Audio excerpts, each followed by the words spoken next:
Body, wanna build my body, macho man. Yes, the great song by the Village People about building your body, and many times that will be the goals of your clients or maybe yourself, because your goal is that you wanna put on muscle. And how do you do that? How much muscle can you put on, and can you put on too much muscle? And some people say, hey, I want to train and get toned, but I don't want to put on muscle, I don't want to get big, says the ladies. When men, on the other hand, they want to look like a Spartan from Sparta, full of muscles and macho stuff, all that stuff that makes them a macho man.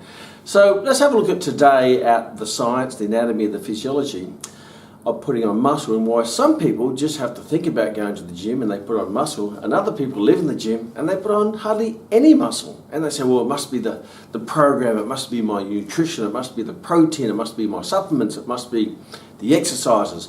Well, how about rather than say it must be, how about we find out what it actually is? So today let's have a look at all the concepts from an anatomical physiological point of view that's going to be conducive to you building the body that you want to build, but also be able to manage your maybe unrealistic expectations of how much muscle you can actually put on. So there's 4 things I'm going to cover today.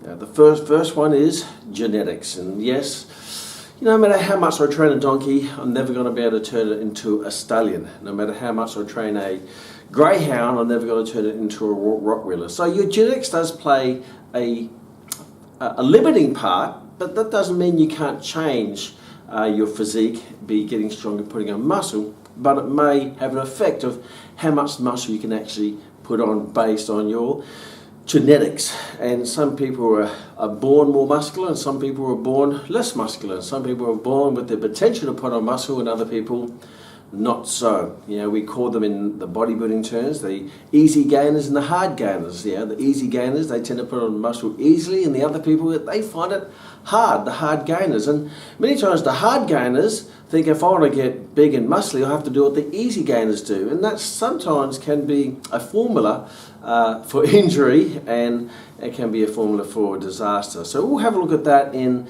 the genetic pool and look at your genetics and be able to show you how to identify some potential benefits and some potential maybe limitations.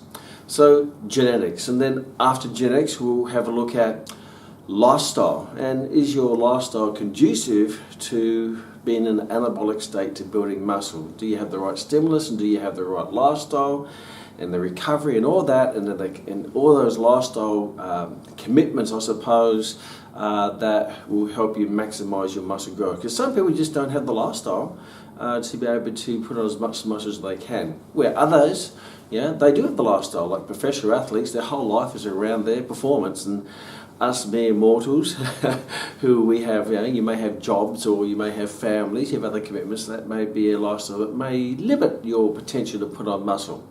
Then you have a look at your commitment. Your commitment is, how committed am I to this? Am I prepared to do all the things that I have to do to maximize the amount of muscle I can put on? And that's completely up to you. That goes down to your goals. Why is that your goal? And what are you actually going to be prepared to do to achieve that? And you may say, look, I'd love to have that, but am I prepared to jump all of those hoops and live that lifestyle to achieve it? Some people say, I'd love to have a six-pack, but I don't want to change my diet to the level where I don't enjoy my life to have a six-pack. So this lifestyle may not make you happy to have that physique. That also may not make you happy, but may make you happy when you look in the mirror, but not make you happy when you walk away from the mirror and you have to live the life that you have to live to have that physique, or have that amount of muscle, or have that low percent body fat.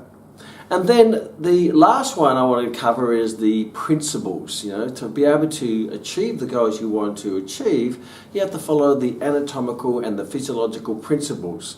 I was always taught, don't follow the person, follow the principles. And a lot of people follow other people. They say, well, they've got big arms, so I'm going to do what they do. Or they have abs, I'm going to do what they do, and I should get what they have. But you don't fully understand why they have what they've got. It might be because of their genetics, it might be because of their lifestyle, it might be the added little supplements they have in their life to give them that.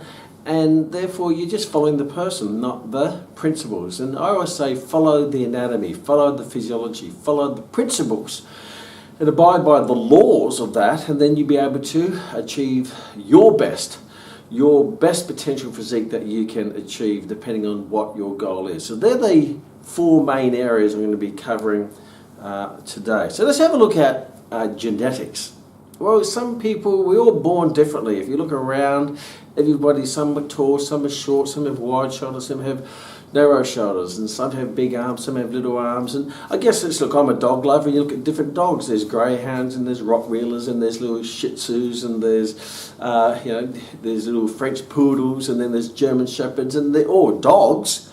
But they all have different shapes and sizes, and some are good working dogs, and some are good show dogs, and some are good guard dogs, and some are good love dogs, and depending on what you're born. And if you're born a greyhound, then it's going to be very hard to train you to end up looking like a Rottweiler, but you might be very fast, but you're not going to be very big. I guess you got to look at your genetics, and there's 3 basic body shapes and there's certainly a combination of these, but the 3 ones that you may have heard of is there's the ectomorph, there's the endomorph, and there's the mesomorph. And I'm sure it's a lot more complicated than that, but I'm going to try to keep things as simple as possible. Now, the ectomorph are those people who are just naturally skinny, I suppose. They're naturally thin. They don't carry a lot of muscle mass. They're quite very lean.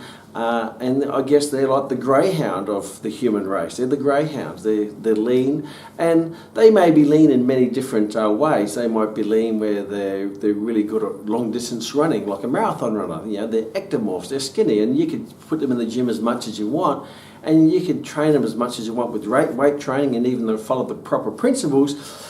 But they're never going to turn into a Rottweiler, for example. You know, this is just not going to happen. You can make them a bigger and a stronger greyhound, but no matter what you do, you're going to look at, they're still going to be a greyhound, but they're still going to be, maybe still muscular, but muscularly lean and muscularly skinny, for example. So they might also be the ectomorph, which has a bit of fast twitch muscle fibers in them. So rather than slow twitch like marathon runners, they might be really tall like high jumpers. So they've got quite explosive, they've got a high power to weight ratio because they've got those fast twitch muscle fibers. They're not big, but what they've got is powerful.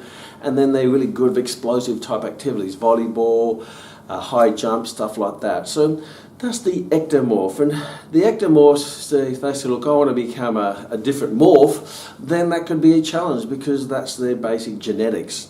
Then you have what we call the endomorphs. The endomorphs are those people, I guess they're like the British Bulldog. You know, they tend to carry a bit of extra fat on them. They tend to be a bit chubby. They tend to be fatty type thing. They tend to always have challenges of being lean. They always seem to be, for whatever reason that might be. I'm not going to open up that Pandora's box and go down to the reasonings behind it, but that's just the way it is. So it's not that they can't put on muscle, and it's not that they can't get lean, but they will probably find it a bit harder to get rid of the fat as a ectomorph who seems to eat whatever they want and they never tend to put on fat. So the endomorph seems to be that person who carries a bit more extra fat on them.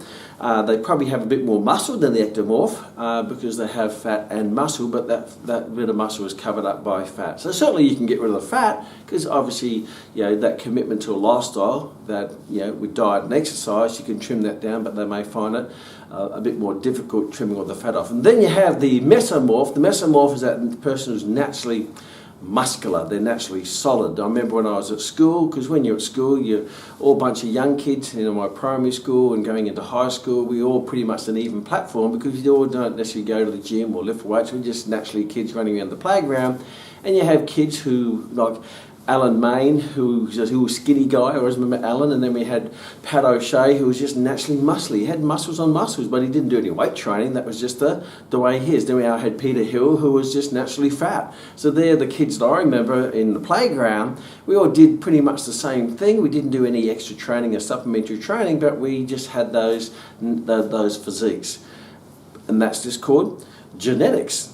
Means, are you more conducive to muscular? And that could be a cultural thing. Different cultures will tend to be more conducive to muscularity. I live in New Zealand and I'm surrounded by the Māoris and the South Pacifica and the Tongans and the Samoans, and they're naturally very solid. They're just strong people, and that's why they make up a lot of the team in the All Blacks, because they're big, they're strong, they're fast, they're conducive to put on muscle, but they're also conducive to have a bit of fat too. So they're probably a combination of the the mesomorph with a bit of endomorph in there. You don't get a lot of rule. You do. I'm not saying that you don't, but I'm looking at when I say a people or culture, or whatever it might be, or whatever I might say today, it's the main 80%. You're going to have those fringe contradictions to that, but you're not going to get a lot of ectomorphs. Most of them are going to be fairly solid. If you look at for the African Americans, if we've got the Olympics coming up, the African Americans seems to be more muscular. So if you look at the lineup at the Mr. Olympia Bodybuilding Championships, and I'm using an extreme example here, but most of them are going to be African American or that some form of descent. If you trace their origins, they're going to probably come from the west coast of Africa, where they're more solid, rather than the east coast of Africa, where the Ethiopians and the Tanzanians and the Kenyans are, where they're more going to be more long distance runners. So they're more ectomorphic on the east coast and mesomorph on the west coast. Depending on where your cultural background is, that will have an effect on whether you're going to have the ability to put on a lot of muscle or not. So if you look at the 100 metre sprint in the Olympics coming up, you're going to find most of them are going to be from Afro-American descent, due to the fact that they tend to have more fast-twitch muscle fibres. So they're going to be more explosive, they're going to be faster. And because fast-twitch muscle fibres are larger than slow-twitch, you have more fast-twitch, you're going to be naturally bigger, because fast-twitch muscle fibres are bigger. So they're going to make your muscles bigger for power and strength and explosiveness. On the other hand of that, if you look at genetics, if you go to the swimming pool, you're not going to find a lot of African American descent swimmers, because they're more muscular and they have a low percent body fat and they have more muscle density. They don't have as good buoyancy in the water. So it's not that they can't swim or can't be really good swimmers or not great swimmers, but at the elite level, that buoyancy where you find that I guess the white descent will float a little bit better, therefore they're going to go through the water a little bit faster than someone who's sitting lower in the water. So again, I'm not going to go down that path, but that's looking at the extreme examples of how maybe your genetics or your cultural background, which is your genetics, can have an effect on your ability to put on muscle and how much you can actually put on. So we all can put on muscle, but the question is how much and how easy is it going to be, or how hard is it going to be? I'll talk more about that as well. Genetics also is not just about your natural genetics and physiology, but it also might be your bone structure. If you want to go into maybe bodybuilding, competition-wise, do you have the good bone structure to do that, and the basic shape? And what we do know from the principles or the characteristics of muscle, or the elasticity principles of muscle can, you can make it bigger or stronger, but you can't actually change its shape. You can lengthen it and shorten it, but you can't change its shape, and that's genetics. So some people you find that naturally have big arms, and some people have small arms, and some people, like my wife Rory, she has amazing calves. She doesn't do any calf work, but her calves are amazing. Bodybuilders go, oh, I wish I had those calves. Well, she was born with those calves. She didn't do anything in particular. She wears a lot of high heels, so people say, well, maybe I should wear high heels to get those calves. Well, you can, but it's not going to work, and then you're going to look a bit odd, particularly if high heels don't suit you. So do you have the correct bone structure? I know when I did bodybuilding in my younger days, yes, I thoroughly enjoyed it, and I have fairly good genetics from an athletic point of view, but I didn't quite have those level of genetics which I could see that I'd go to the elite level of bodybuilding, and my passion was in other combat sports and martial arts anyway. But I've got a little bit wider hips, so I haven't got that little narrow waistline. I'm never going to get that. I've got a fairly good chest, and certain body parts are good, and so some body parts are great, and certain body parts are quite lacking. So can I change that? Well, I could try, but straight away I've got a bit of a limitation to start with. I remember training one of my younger clients many years ago. His name is Troy. He was only 16. He fell in love with bodybuilding, and he just loved bodybuilding. And I said, look, commit to it. Do what you love and love what you do. However, the challenge, one thing with Troy, he just had no arms. He had a fantastic chest. His big chest had huge lats, and he had great quadriceps. But his calves, they looked like long ankles. So no matter what he did, he couldn't build his calves, and he had little arms, just like long wrists. He's quite amazing. He had this big torso, but these little tiny arms. No matter what he did, he couldn't build the arms. He still competed, and he won the Mr. Queensland, Mr. Junior Queensland bodybuilding championships, which was fantastic. And we had a good chat. And I said, look, I recommend you keep doing what you love and take it as far as you possibly can. But also remember, you have some possible limitations to you. He had wide hips, he had a big butt, he had tiny calves, he had no arms, had a great chest, great back, great quads. So yes, he went as far as he could, and he even went across that line and started to taking some additive chemicals in the syringe, you could say. He went on to steroids and all that bit, and yes, he just became a bigger version of himself. He still had his arms relative to my arms were big, but arms relative to his chest and back was quite small. So he looked a bit out of proportion. So that's where that skeletal shape, the muscle shape, can have an effect on your potential to maybe be a competitor. But if your goal is just to put on muscle, by all means, you certainly can. And we'll talk about that in the fourth sector called the principles of training that's going to make you a bigger or stronger or a better physical version of yourself. And you can certainly make a change. But also, it's also important that maybe why am I getting the results that I expect? Well, maybe expectations are attached to a mesomorph, but you're an ectomorph, and you think if I do what they do, then I'll become that. Well, you can get a greyhound living the life of a Rottweiler, and it's not going to become a Rottweiler. No matter what you do, you're just going to be a greyhound trying to pursue to be what you can't be, but you can pursue to be better than who you are. So there are some of the things to take into account when it comes to genetics, and to be able to manage your expectations. And I'm not one to say you can't do it because I've been proven too many times, but also realises that okay, this is maybe some of the reasons why I'm not making the progress that I could be making. That could be my genetics, but maybe you can overcome your genetics by doing some other things in your life that's going to be, be able to overcome those limitations. So the next point is lifestyle. Is your lifestyle conducive to putting on muscle? Is your lifestyle conducive to stimulating the body and then, to a catabolic state while you're training, and then turning into an anabolic state that's going to put on muscle tissue? So always remember, when you start to follow the person, not the principles, and the person is that you're following the training methods of, say, a Mr. Olympia or a bodybuilder or whatever.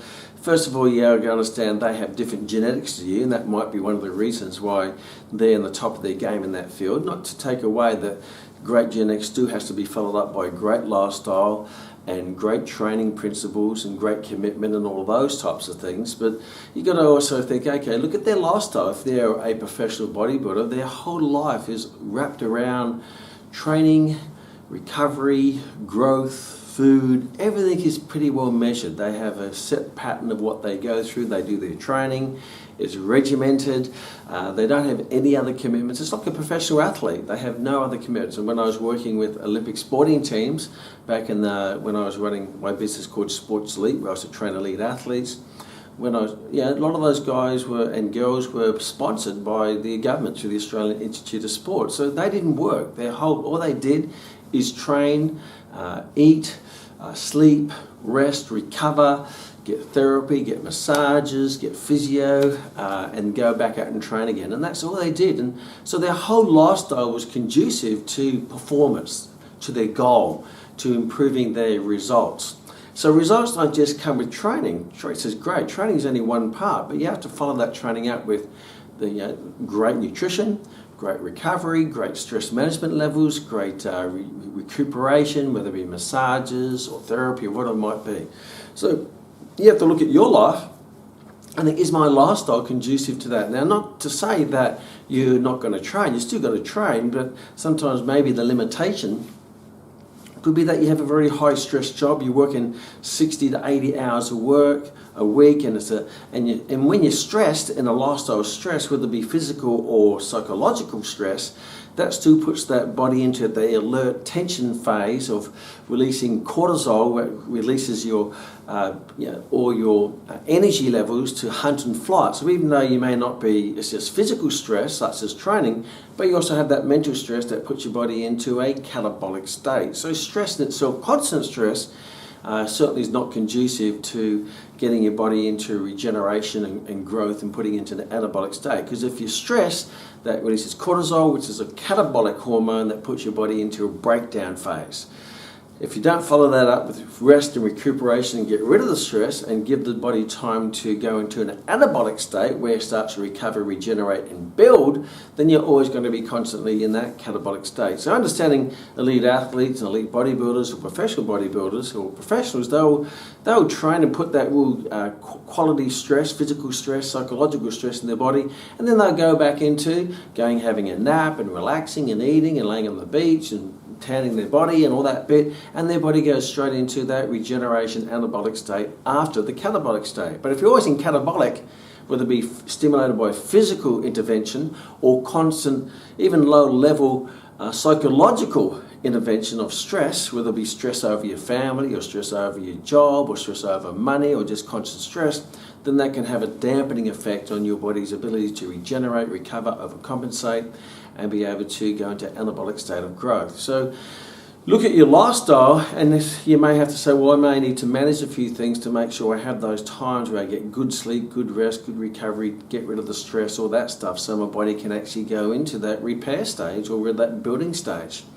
So lifestyle could be a limitation depending on your lifestyle and how much of your lifestyle you can actually manage. And if you can't manage a lot of it because it's out of your control, because you have a boss and you have a big mortgage, you have to make the money, you have to work the hours, and you got 4 kids and you're going through all of this, then you say, okay, look, I'm going to do the best I can, but I also understand I'm never going to get to the genetic potential that I can possibly get to because my lifestyle might be one of the limitations. And that's something that you can manage, but just remember, in lifestyle you have to stimulate the body to get the physiological change, but you've got to give that time in your lifestyle for the body to create that physiological stage, from that catabolic stimulus on the body through training, and give that anabolic time in rest and recovery generation for it to make those physiological adaptations, because all your physical changes in the body happen after the physical intervention of training,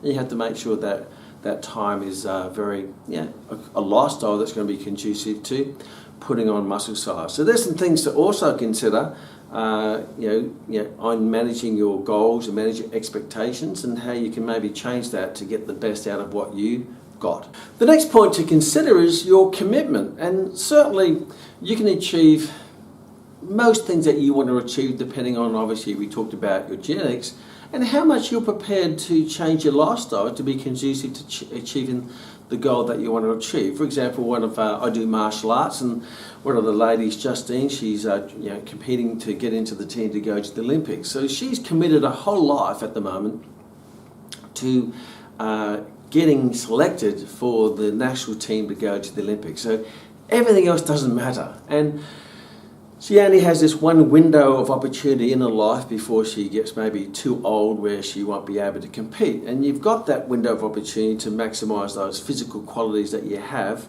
from being youthful and having those great genetics. And now she has to commit to the lifestyle. So the question is, how committed are you to achieving this goal? And you may say, look, I would love to have that, but am I prepared to do what has to be done? And am I prepared to sacrifice and not do the things that I want to do to achieve that particular goal? Now, for example, you may say, look, I'd love to have a six-pack, but I like my wine, I like my food too much. So then, yes, that's a nice dream to have a six-pack, have no fat or whatever it might be, but you have to make that, if you want that, you may have to make the commitment that you may have to give up some things that you love to get that other thing that you love. But sometimes you can't have the two loves, to, I guess, that elite level. So the question is, are you committed? Are you driven enough and disciplined enough and committed enough to achieve the goal you want to achieve? Now, you can always put on muscle, you can always change your body shape, you can always get into great shape with managing all the areas of your lifestyle. But if you want to go to that elite level, I suppose, depending on what your goal is, then that elite level is going to take extra commitment, extra sacrifice to get there. So any, say, bodybuilder, for example, gets on stage at 4 or 5% body fat, or female 10 to 12% body fat, they've made quite significant sacrifices to get there. Maybe they didn't have to make all the sacrifices, we'll talk about that when you look at principles, but they had to have that discipline to get there. They had to give up stuff, give up lifestyle, lifestyle pleasures to get to where they want to be. They want to make sure, are you prepared to get the amount of sleep? Are you prepared to do the training? Are you prepared to eat the way you should be eating ideally to maximise that? Are you prepared to sacrifice all the other lifestyle things that other people are doing? If you're training for the Olympics, you're not be going out partying at night or on weekends. You're not going to be chasing girls or boys. You're going to be at home resting, getting ready for your next training session. So life is all about training, recovery, performance. So you have to say, what commitment am I prepared to do? And we talk about this when you're training with a client, as we through the initial consultation with the W questions. What is your goal?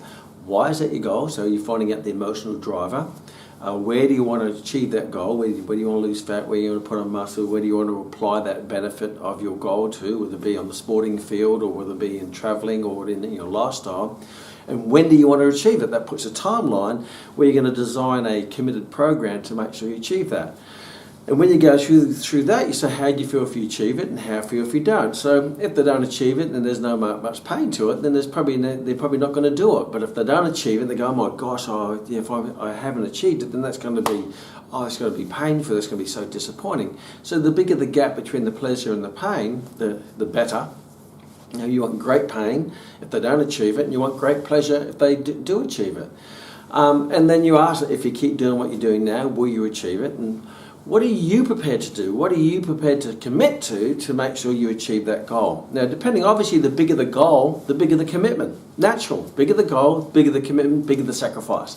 Smaller the goal, and when I say the goal, relative to them and where they are and how far they are away from that goal. So the bigger the goal means how far they are away. The smaller the goal, it's closer to them.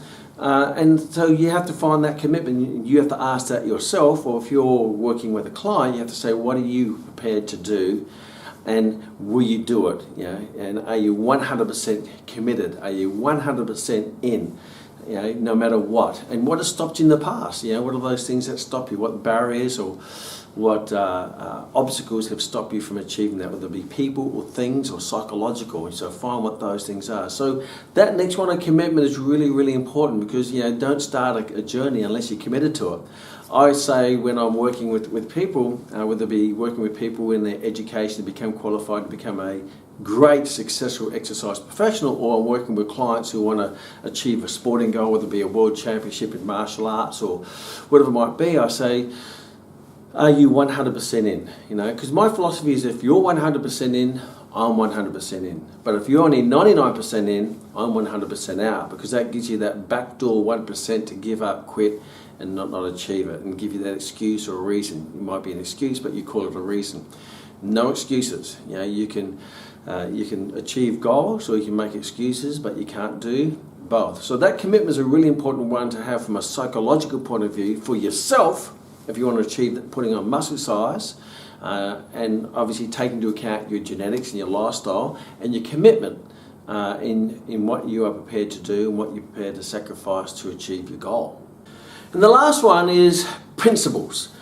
Once you've identified genetics and you manage your expectations based on your genetics, you identified your lifestyle and you manage what you're prepared to do in your lifestyle, and then you've decided how much you're prepared to commit to, then you have to design your program based on your genetics, based on your lifestyle, and based on your commitment. So if I'm going to design a program based on Mr. Olympia, and I don't have their genetics, I don't have their lifestyle, I don't have their commitment, and I just go through the processes of training as much as they're training, it's not going to get me the result. If anything, I'm going to burn myself out, because my body and my lifestyle, my genetics, my lifestyle commitment is not conducive, or is not going to be a foundation for that volume of training or that intensity of training. Therefore, if I start training like that, I'm going to probably end up hurting myself, because I'm doing too much training. Because remember, they're all about recovery, and they also take added help, not just in nutrition, but in other additives into their diet. Understanding, when you're at that stage, it's not natural. They are taking their physique to an unnatural level of muscle mass. That's one thing to really understand, is that when you use a role model or person as a role model, and they might be a Mr. Olympia, then that is not a natural physique. That is not how the human physique is supposed to be. Remember, our physique, our muscularity, our strength, our speed and power is all based on hunting and gathering and survival. So if you have someone who has arms, 20-inch arms and massive, well, that's not a hunting physique. They're not going to be chasing many rabbits or chasing the deer or the gazelle with a physique like that. That's taking your genetics beyond its genetic potential by adding in extra chemicals and extra supplements that may not be legal, and that's going to take your body beyond what it's supposed to be. So that's really important to understand, is that you may look at someone who is massive and they may not be naturally massive, or they're massive because they just have that genetics or that culture, and if you to try to do the things to get to that, you end up breaking yourself. I need to push and train, and before you know it, you're overtraining, you're getting diminishing returns, you're hitting training plateaus, you start to decrease in performance, and you just injure yourself. If I train like an elite marathon runner, I'm going to hurt myself. I've run numerous marathons and I've competed in numerous bodybuilding championships, but I've always trained based on my body and my genetics and my anatomy and physiology and my lifestyle to make sure that I don't hurt myself. And when I go marathon running, I can't do the volume of running than say a 60 kilogram ectomorphic greyhound gazelle does, who from the east coast of Africa, who came out of the mother's womb running. If I did that type of running, that would hurt, that would damage me, because I'm heavier set. I'm 80 to 90 kilo, where they're 60 kilo, so every impact on the ground is a wearing effect, and if I do that amount of volume of training, I'm going to end up wearing myself down. So it's what's really, and I see that a lot even in the other extreme of marathon running. They said, I'm going to run a marathon, so I'm going to do a program based on an elite marathon runner. Well, you end up hurting yourself because your body's not designed to do that amount of volume or that frequency or that intensity of training, because you're not designed. If I start training a Rottweiler to run around a track like a greyhound, and I start whipping it, come on, you can go, I end up hurting the Rottweiler because it's heavy set and it's not designed to run that way, as the greyhound is not designed to be a Rottweiler. So what's important is to design your training principles taking into account all those other aspects and points that I mentioned. But the training principles are principles, so they can be applied in your training program, but you have to still follow the principles or the laws of anatomy and physiology and physics. So let's have a look at basically how you get your body to change. So what you have to do, you have to disturb the body, you have to create a stimulus in the body, you have to provide a load in the body. And if you provide a load or a stimulus or a stress in the body, then the body is an adaptive organism and will always continue to adapt to its environment. You see this in the natural, though. People go to the beach and they'll lay in the sun to get a tan. And I've tried to do that in my younger years, but as you can see, I have an Irish descent. So I'm naturally a fair, freckly type of guy, skin. And if I go in the sun, then I tend to not tan, I tend to burn. What I do is I go red, then I go pink, then I go back to white again. And I tend to skip that tanning process somewhere. But when you're young and you feel that you need to put on muscle, as I was, put on muscle, get a tan, and the girls will fall in love with you, which unfortunately they didn't, or maybe fortunately they didn't. I found that I was trying to achieve things which I couldn't achieve. I could put on muscle, but the tan was always a bit of a challenge. So I'd get a little bit of a tan, but it wasn't really a convincing godly tan from a Greek god. And what I end up doing is just getting burnt, and look at now I've got lots of little skin cancer treatments and all sorts of stuff from me trying to go against my genetics, where other people tan very easily. Like my wife, Rory, she's very brown and she tans very easily. Because she is an Eastern Bloc descent from Hungary, and she has that genetics to tan, where I don't have those genetics to tan. So not that I can't tan, but I can't go out in the sun as long as my wife, and I can't be out there as hot as it could be. So I just have to manage my exposure to smaller doses, low intensity doses, so I don't burn myself and end up with sunburn, blisters and sorts of stuff. So the same principles apply, but obviously that's where genetics has a difference. But we are adaptive organisms. Everyone can get a slight tan, some more than most. If I put stress on my skin, I used to be a gymnast when I was younger, and I used to do the high bar and the rings and the pommel horse, so your hands get a bit of a beating. But what I found is when I rub the hands would be rubbing up against, and I put the chalk dust on, I started forming calluses. So what I did, I created stress, which is the wear and tear and friction of the rings and the high bar, and that friction would wear the skin down, and sometimes I'd have blisters and cuts and all sorts of stuff. But over time, when I gave that time to regenerate and recover and what we call overcompensate, I'd start to form a callus. So what do? You create a stimulus, you let it rest, it regenerates, and it regenerates thicker and stronger and bigger in the form of a callus, and they create a stress, and eventually I end up having very calloused hands. It's like a workman's hands, who's a labourer who shovels all day with no gloves on. You look at their hands and they're like gorilla hands with very thick, padded calluses there. Well, you have someone who's an IT person who spends their life on the computer, they'll have soft, very thin, no calluses on them. So the body will adapt if you create the right environment for it to adapt to. So some of the principles is they have to provide an overload, a stress, a stimulus on the body. Now, that stimulus is really important, whether you want to put on muscle size, you want to increase cardiovascular fitness. Obviously, you want cardiovascular fitness, you have to put an aerobic stimulus on it, where you get the hearts and the lungs and the respiratory and the cardiovascular system. You need a stress not just on the muscular system, but particularly on the cardiovascular and the respiratory system for it to change. So if I want to get fitter, I need to do more fitness, cardiovascular type stress activities, such as running and hill sprints and interval training and so on. But if I want to build muscle, then muscle is designed to express high amounts of force, so I need to put high loads on that muscle. So that is the stimulus. We'll talk a little bit more about that soon. So you need to provide a overload, not just a load that's normal, a overload, a load that is beyond what your normal is used to shock the body up, not just shock the muscles up, but also shock up all the other systems in the body, such as the nervous system, the muscular system, the skeletal system, as well as, most importantly, the endocrine system that creates all the physiological changes, and we'll talk about that soon. So you need to provide a load, and then you need to provide rest for that body to adapt to that load. The adaptive process where the body will start to make changes, because the body doesn't want to experience that load. It says, well, that was tough. Hey, well, how can we, if that comes back again, how can we be prepared the next time? So what it does, it will lay down more muscle tissue, will lay down more connective tissue, will do all those physical changes.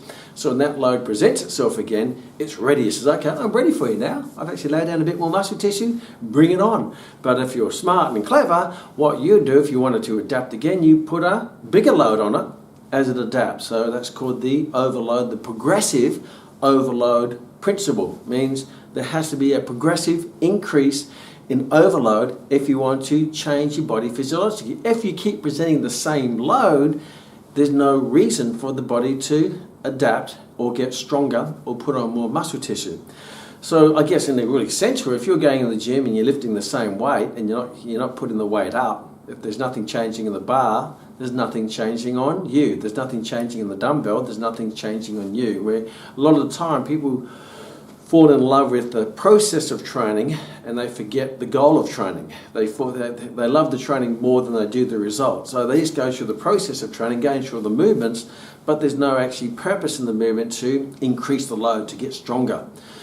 So that's called the progressive overload principle. As your body, you present a load, the body will adapt to it. As it adapts to it, you increase the load, so it has to adapt again. You increase the load, so it has to adapt again, and you have to have time in the middle between those stimuluses for that time for the body to adapt and to get stronger and put on muscle tissue. So if you don't provide enough, if I'm always rubbing the skin, for example, and I'm not giving it time to rest and recover, regenerate to form the callus, I end up wearing the skin down to the bone and it starts to bleed and all sorts of stuff. And I remember that when I was doing gymnastics, if I was, I got really into training, but if I didn't give my hands enough time to rest, they started to crack and they started to bleed and they started to get, because I wasn't letting the body regenerate that part where I was providing the stimulus. which is the wear and tear and the friction of doing gymnastics, or whether it be weight training is what you're going to be doing. So that progressive overload principle is vital, where you create the stimulus, you rest, then you create a greater stimulus, then you rest. Remember that adaptations occur when you rest. I don't tan when I'm in the sun, I tan after I'm in the sun. So I used to go sun, go a little bit of red or pinky, and then over time that red or pinky would turn into a bit of a tan, and then over time, if I didn't go represent myself in the sun again because it went into the winter month, I went back to white again. See how the body's amazing? It just adapts to the environment. The same applies with calluses or anything for that matter. So I have to keep presenting the stimulus, and the more I adapt to it, the greater stimulus I can present to adapt even further and further, called the progressive overload principle. And that's also linked into the overcompensation process. So the overcompensation process is you provide the stimulus, which is the overload or the stress. Then as you do that, which might be the training session, the squats, the bench press, whatever it might be, then your performance goes down due to being tired from the training sessions, and your performance goes down.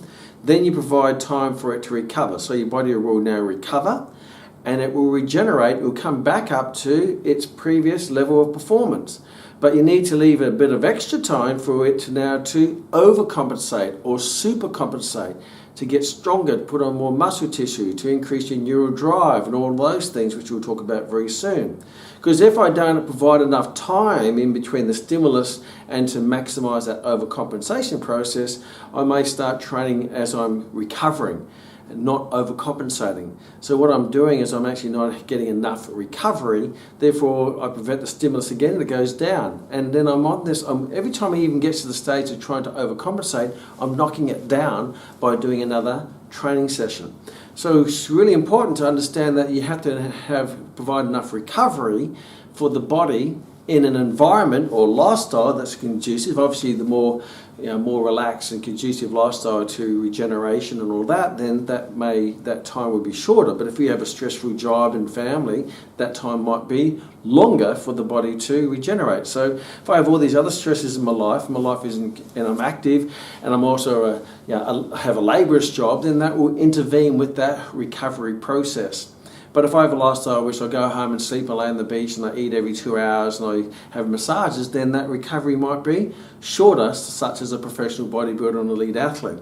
But those people are working 60-hour working weeks, as well as they have a stressful life at home with 4 kids, and they also have to work a second job doing a bit of labouring, then you have to make sure that you have that recovery. So you're not going to be able to train as frequently, because you need more time for the body to regenerate. And a principle there is, if I overload the body to its maximal level, means I lift the weight to the best I can possibly lift it, where I can't lift it anymore, where I've really taken the muscle to that level of volitional failure or of fatigue, where I can, and that type of training, that's what we call high intensity training, relative intensity, then I'm going to probably need more rest. So the harder the training, the more rest you need, because the harder the training, the greater the drop and the more time it takes to regenerate.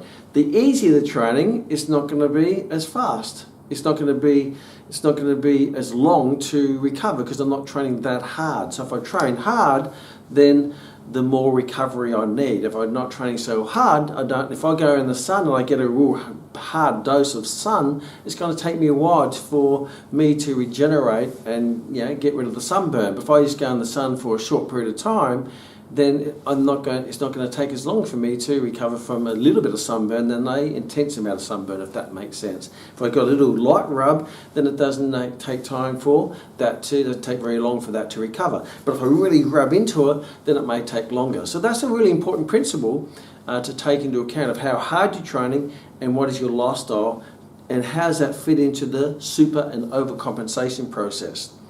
So the harder you train, the more rest you need. That's basically what that means. The harder you train, the more rest you need. So that's taking into account the progressive overload principle and the supercompensation process or overcompensation process. And you put into that, your genetics will have an effect on your recovery rate. Your lifestyle will have an effect on your recovery rate. And obviously your commitment will have an effect on your recovery rate. So the more committed, the better the lifestyle, the better genetics, you may find you recover faster.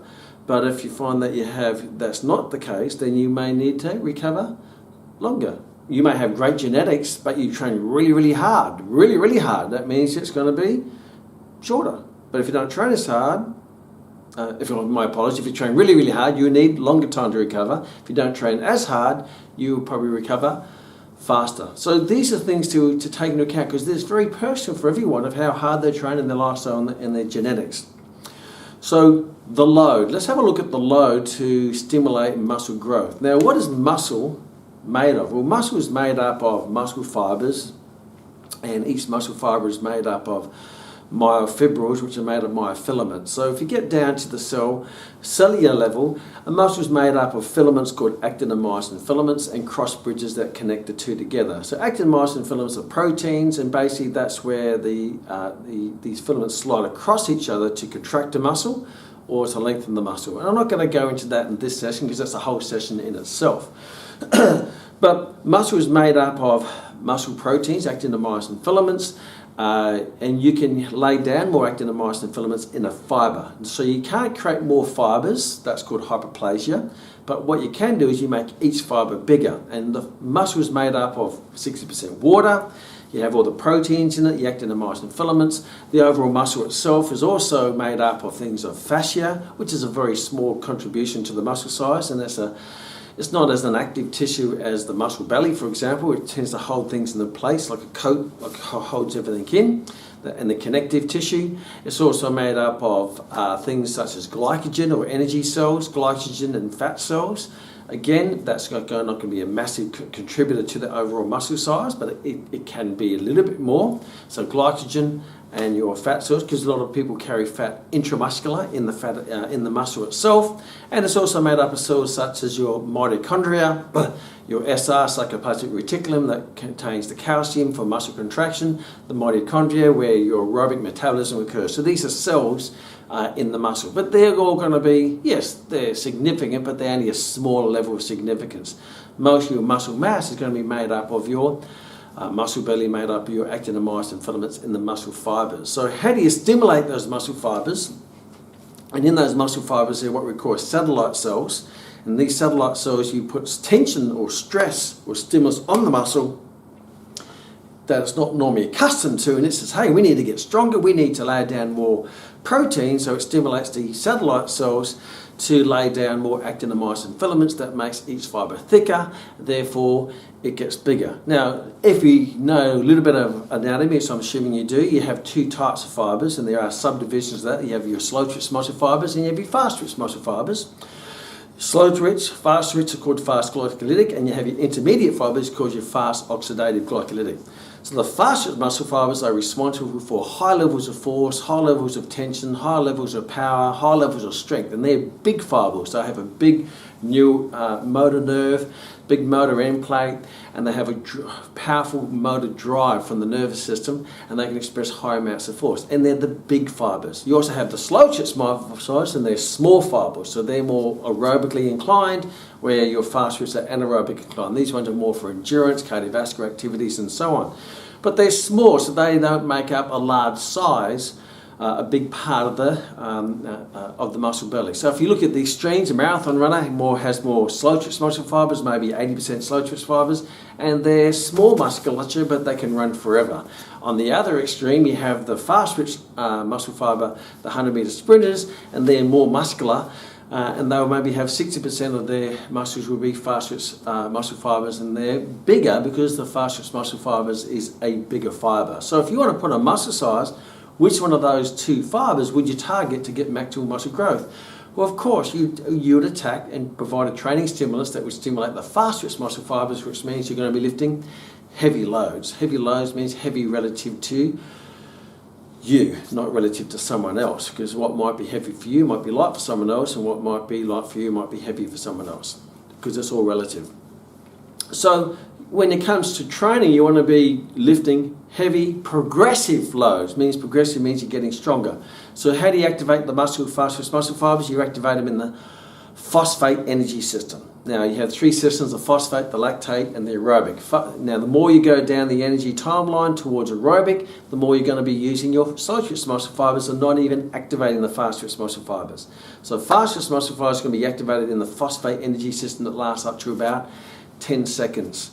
So how many reps can you get in a set in 10 seconds? Probably around about up to 6 repetitions. So when you're looking at training your strength training to maximize muscle size, you're going to be training in that anywhere from 1 to 10, 11, 12 second range. The more you go down, the more you go into muscular endurance, more into activating your slow twitch muscle fibers. So from a repetition range, when I say repetition, it means the maximal weight that you can lift for those repetitions. And the goal is not to perform a set number of repetitions. If I'm going for 5, I don't stop at 5, I try to do 6, I try to do 7, I try to do 8, and then I increase the repetitions. And when I get up to around about that 10-second range and I put the weight up, that brings me back into the phosphate system, activating the fast-twitch muscle fibers. So repetitions from a safe range might be anywhere from 5 to 10, maybe up to 12 repetitions. That's going to be a safe range that you're going to be preferentially activating your fast-twitch muscle fibers, which are the big fibers.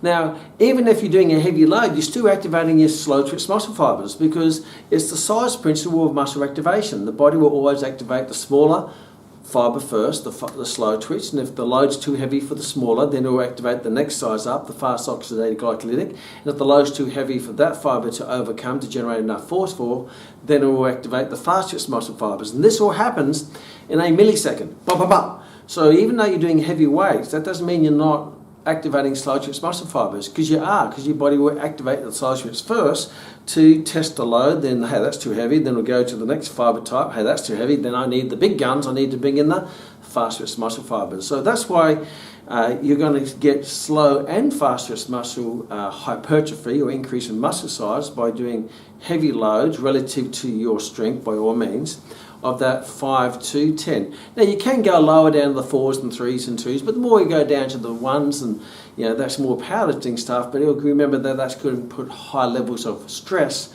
on your body, the nervous system. If you do that repeatedly, you may find that you may easily overtrain and wear out, not just from muscular fatigue, but neural fatigue and hormonal fatigue, because you're putting this high level of stress on the body consistently. And as I shared, the body needs time to rest and recover and regenerate. So your ultimate goal in strength training is to get stronger, because your initial gains in strength will be what we call neuromuscular or neural adaptations. Neural adaptations that you find you get stronger very quickly, and you don't necessarily put on the corresponding amount of muscle size, because your body just uses what it's got more effectively. It uses the engine better or more efficiently. It activates more of the cylinders in the car that may not have been activated beforehand. For example, the body will straight away stimulate or recruit more motor units, which means they recruit more muscle fibers.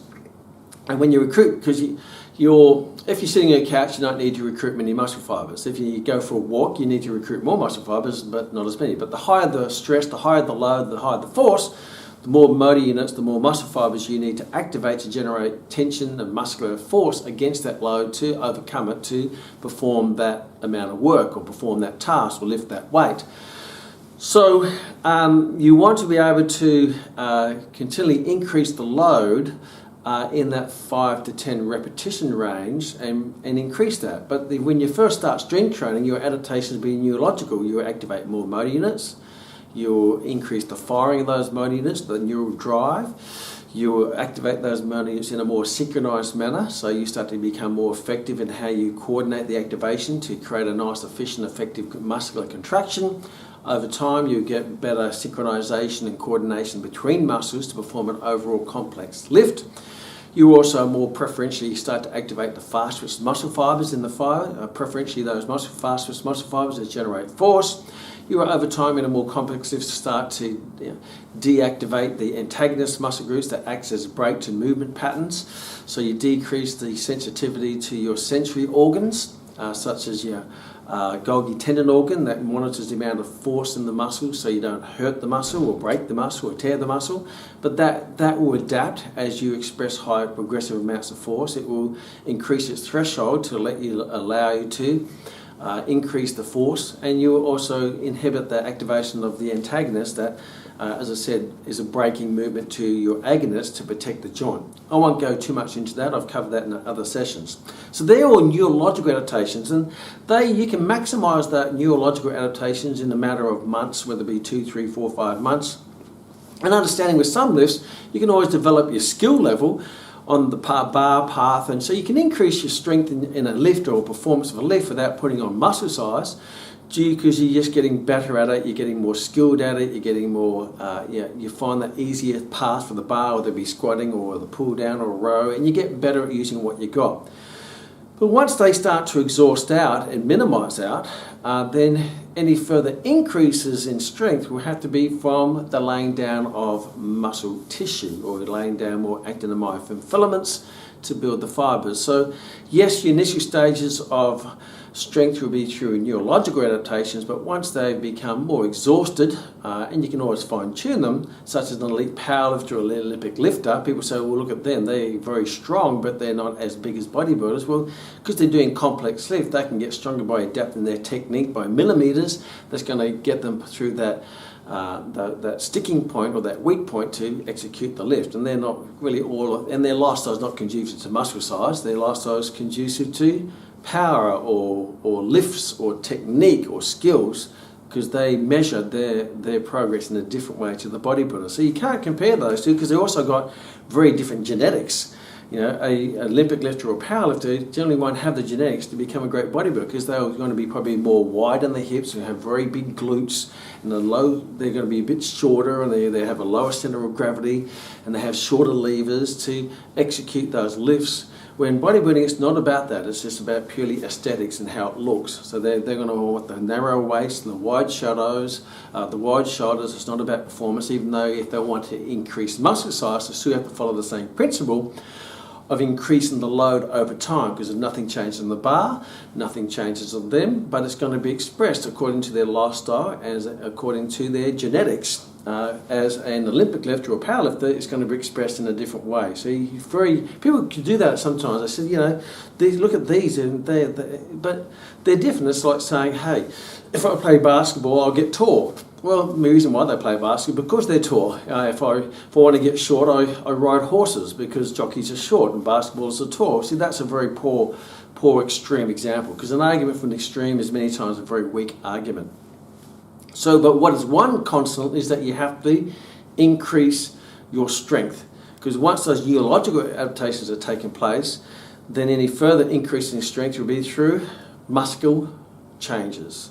Now, some population groups may not be so much, for such as women who won't have the testosterone to continue to actually put on a lot of muscle. The aging athlete like myself, I don't have the potential to put on as much muscle as I did when I was 20. So bodybuilding in my 20s, and I also did some bodybuilding in my 40s. And I found in my 20s, I just went to the gym, and as soon as I walked in, I started to grow. And now I'm in my 40s and 50s, I don't have those levels of testosterone, because they decline with the aging process. It means I can still get stronger, but I'm not going to have the physiological response of putting on muscle as I did in my 20s. But if I want to put on muscle, one thing I do have to do is I have to provide a progressive increase in load. And how you do that through your training and managing your training principles, your training components, whether it be your training frequency and your recovery and your nutrition and your lifestyle. Your whole goal has to be, I have to increase my strength, whether it be I'm doing 5 repetitions or 10 repetitions or 15 repetitions. It's not so much the repetitions, it's how much effort and how much load that you're lifting for those repetitions. So what is the ideal number of repetitions? Well, as long as it's anywhere between 5 and 10 or 5 and 12, then you're in that rep range of stimulating those fast-twitch muscle fibers. And as long as you're getting stronger, no matter what the repetitions, that's the most important thing. Some people say, oh, you want to get strength and power, you do 3 repetitions. If you want a muscle size, that's 12. Well, that's not correct from a principle of anatomy and physiology. You get bigger on both repetitions. You have to find the repetitions that you're comfortable with, that you like to lift, to get the results you want. Because obviously you have to enjoy your training, and if you go down to 5 and you find that's aching your joints and just wearing you out, then maybe you need to change your repetitions to a slightly higher rep range. where you're going to enjoy, take the stress off the tendons, stress off the joints, put more of the stress on the muscles, and you still progress, but you're still within that phosphate energy system range of activating those fast twitch muscle fibers and maybe some of those fast oxidative glycolytic fibers, the intermediate fibers, to get the results that you want. So repetitions is in that rep range, and be the best you can be in the rep range that you want to pick that's going to be best, that feels good for you, that you're going to get the best results from. Pick big exercises such as compound based exercises, because for a number of reasons. A, they're functional. B, you can lift heavy loads. The heavier the loads, the greater the load, the greater the force, the greater the the motor unit recruitment the muscles have to do, the greater the tension, the greater the stimulus, not just on the muscular point of view, but also on the nervous system, and most importantly, the endocrine system, because heavier loads, higher stress is going to have a great reactive response in the endocrine system to, first of all, be a catabolic effect, to release cortisol and to release all the energy and to do the work, but also once that catabolic effect has occurred, then the body will go into anabolic if you provide the right environment that will be conducive to, okay, now I need to regenerate, I need to recover, I need to overcompensate, I need to build. So next time that big load comes along, I'm stronger for it, I'm bigger for it, I can handle it. So the bigger the load, the bigger the adaptation process, as long as you, but remember, the bigger the load, the bigger the stress, the more rest to rebuild those bricks, rebuild that muscle to get ready for that next load. So you may find that if you're doing big compound exercises, that a muscle can take up to 7+ days to fully regenerate and overcompensate. So if you're doing a big leg day, for example, or you're doing it just all over body, it may take up to 7 days, where a lot of people think the more is the better. But the more is the better means you're not actually maximising your overcompensation process, and what you'll find is that you're not recovering before your next training session. So you start to get diminishing returns, you start to hit training plateaus, you start to get a decrease in performance, and eventually you will get injury. That's pretty much a given because you're wearing the body out over a period of time. So you have to be smart about that recovery process. Good big exercises gives you good big results. And if you're doing the big compound exercises, you won't have to waste time doing the little supplementary exercises such as the bicep curls and the triceps. I'm not going to get into that, but if I'm doing a lat pull down, for example, what muscle fatigues first? My biceps and my lats? Well, my biceps does, because that's the weakest link in the chain. There's my biceps getting plenty of load, my lats are still getting load, but I'm getting a lot of bicep work. But if I go and do a separate day and doing bicep curls, then I'm wearing out this one that's already had been stimulated. Therefore, this one will overtrain. That will limit the progress of the bicep. But because this one's overtrained, when I go back to do my lat pull down or chin or my back exercises, well, this weak link is now weaker. Therefore, I'm not providing the amount of load and stress and stimulus on my big muscles. So that compromises the progress of your big muscles by wearing out your little muscles. So most of your results will come from the big exercises, the bench presses, the chin-ups, the seated rows, the deadlifts, the squats, those big exercises, because they also train the little muscles, because how can you train the big muscles in big movements without activating the smaller assistant muscle groups, the assistant movers, as well as your stabilizers and synergistic muscle groups. So good fundamental principles. A, pick repetitions that are in that scope of the phosphate energy system activating the big fast twitch muscle fibers. B, do big exercises to get big results, to stimulate not just the muscular system, the nervous system, but most importantly the endocrine system, because that is the system that stimulates and starts physiological changes, not just during the training to do the work, but after the training to stimulate the adaptation so the body can get stronger and lay down more muscle tissue. You find big exercises have a greater response in releasing testosterone and human growth hormone in the body than doing the little exercises, and research has shown that. And that makes common sense as well. The bigger the stress of the bear for the hunter, the bigger the physiological response for the person to get ready to overcome the bear as the hunter and gatherer. The bigger the task, the bigger the anxiety, the bigger the stress, the bigger the physiological change. So, but the beautiful thing is we can control the stress in the body through the weights and the exercises and the repetitions that we lift.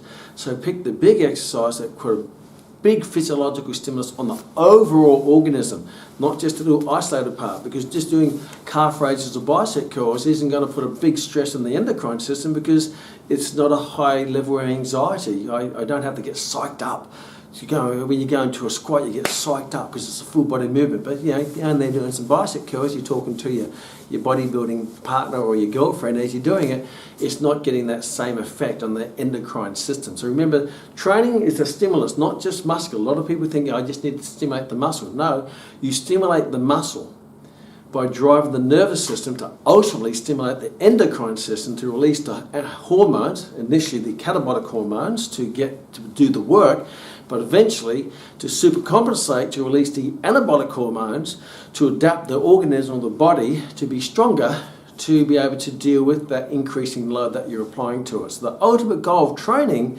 is to stimulate the endocrine system through the nervous system and the muscular system, not just isolate it into the muscular system. The goal is to stimulate the endocrine system through the nervous system and the muscular system. So pick exercises that's going to put a high stress in the muscular system and the nervous system that's going to stimulate the endocrine system to go into an anabolic effect after the catabolic training that's going to be conducive to put on muscle size. So, and a lot of the time, the more you do with all the little exercise, what you're doing is you're intervening with that supercompensation process. You're actually shortchanging yourself because you're never letting the body fully recover. There's so many times I've trained, just recently, one of my students competed in the bodybuilding championships, and we designed the program, but he was doing lots of isolated stuff and lots of training sessions a week. And I said, and we basically went back to just doing 2 sessions a week, 2 full body sessions a week, 4 to 6 exercises. No squats and deadlifts and bench press and chins and rows, no isolated stuff, and that's all they did. And 2 things happened. A, now they've got plenty of recovery. So all of a sudden, his strength started going through the roof and he started putting on muscle size. And B, your training intensity goes up because now you've got a bigger gap between drinks. If you've got a big gap between drinks, you tend to drink a lot because you have to get through that time frame before you get your next drink. So if there's going to be a gap between train sessions, you train harder because you say, I'm not going to train for another 4 days or so I'm going to really put an effort in, and I haven't got a lot of exercise. I only got 3 or 4 exercises, therefore I'm going to put more intensity. You can train long and hard, but you can't do both. So the less exercises you do, and the bigger exercises you do, the more you put into the exercise to stimulate the muscular system through the nervous system to activate the endocrine system. So then you've got those 4 days after the training to fully supercompensate. And a lot of the people I've trained in the past, I've used to train them only once a week, full body, and they still put on muscle size. They competed in bodybuilding championships. They didn't do the isolation work, and they only trained once a week. And you put them on stage, and you couldn't tell the difference between them and everyone else who was training 4, 5, 6 times. But the other ones they were worn out, they were tired, and they had lots of injuries.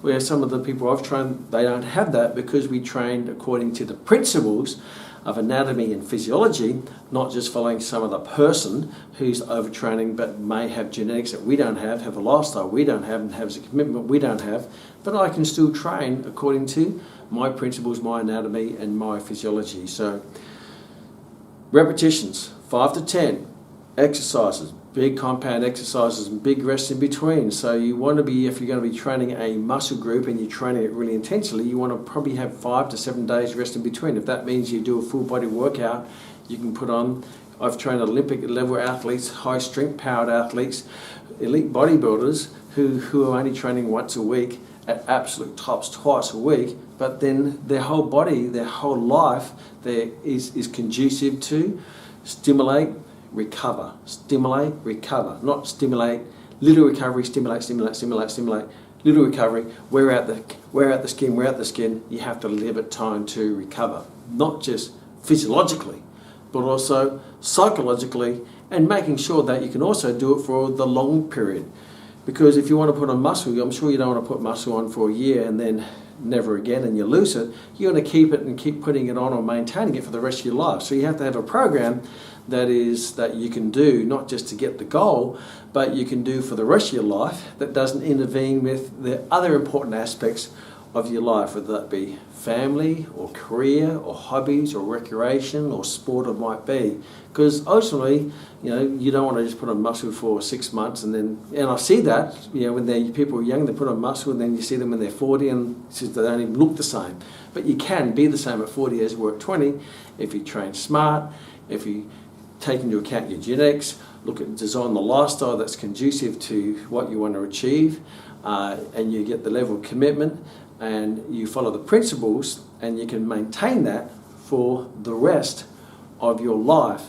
And if you're not getting the results you want, then look at those principles and what you need. You might be overtraining, you might be training too often, you may need a week off. I believe after every 4 or 5 weeks you should have a full week off, let the body regenerate, fully recover mentally and physiologically. Doesn't mean you don't do other activities, but you may have a week off in strength training, that high intense strength training, if you're training really hard, and just let it reset and then re-get it, and you'll be amazed of how when you come back you'll be stronger. And you'll probably notice if you have a week or two off for whatever reason, you come back to the gym and you're actually stronger, because that's what your body done. It's actually recovered, you forced recovery, and you come back stronger. Why wouldn't you do that all the time rather than wait till you're overtrained to have a week off? Just make sure you train smart according to your life and how you want to live it. Another vital principle to ensure that is in place is you can do all the right training, you get all the rest, but you have to make sure you have the building blocks and the energy to build those blocks to build the body, which is your nutrition. So the energy comes from the macronutrient carbohydrate. Carbohydrate is energy. So you need energy to train, which is carbohydrate, and you need energy to build muscle or to lay down the muscle, which also comes from carbohydrate. But you also need the building blocks, which is the protein. Now, I'm not going to go too much into this because this is a whole session in itself, but you have to have the combination of the two. You need the energy to build the muscle. You need the carbohydrate to lay down the protein. And where does that come from? Obviously your food. So if you eat whole food, real food, less processed food, things as fruits and grains and vegetables and meats, lean meats, and if you eat mostly that, you're going to get all the macronutrients in its correct nutritional, natural balanced state from those foods. It's when man intervenes with food and starts to split them up and divide them and process them is where they can get a little bit out of balance and out of whack. But if you choose whole foods, and I use the principle, most of them are on the outside of the supermarket where the processed aisles are more on the inside. If you eat them, then you're going to get all the protein you need and all the carbohydrate you need to service your body to regenerate and build it and energize it for your next training session. So if you eat according to your activity level, so if you burn off say 3,000 calories a day or 2,000 calories a day, and if you want to go stay in an anabolic state where you're building muscle, you want to make sure you're having at least 3,000 calories. Because if you're having less than 3,000 calories, you're going into a catabolic state where you're breaking things down. So you want to make sure that your food intake or energy intake matches or is a little bit above your energy expenditure. That way you're going to be in an anabolic state. It means you're going to be in the building phase. You're going to have enough bricks to lay down, enough energy to lay those bricks down. Bricks being protein, energy means carbohydrate.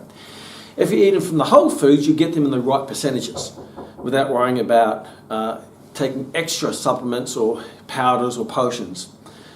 And you can get all the required amount of carbohydrate, which might be anywhere between 3 to 6 grams per kilogram of body weight, not going to go into that, or protein, which is only 1 to 2 grams of protein per kilogram of body weight.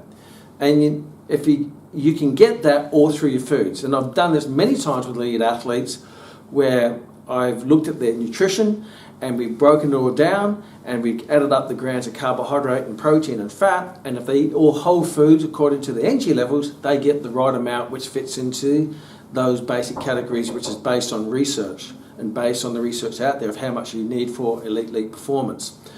So from a food point of view, make sure you're having enough food or calories that match your energy expenditure.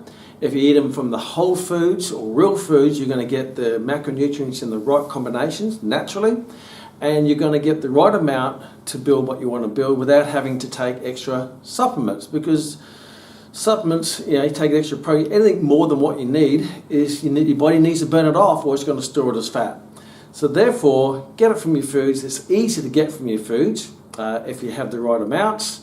If you eat regularly throughout the day, I'm not going to go into that, but you can get all your bricks for your muscles and energy for the carbohydrates to build the muscles that you want from a natural way, in a healthy way, but you also will get all your micronutrients, your vitamins and minerals and phytochemicals, and your antioxidants that's also going to service your health at the same time.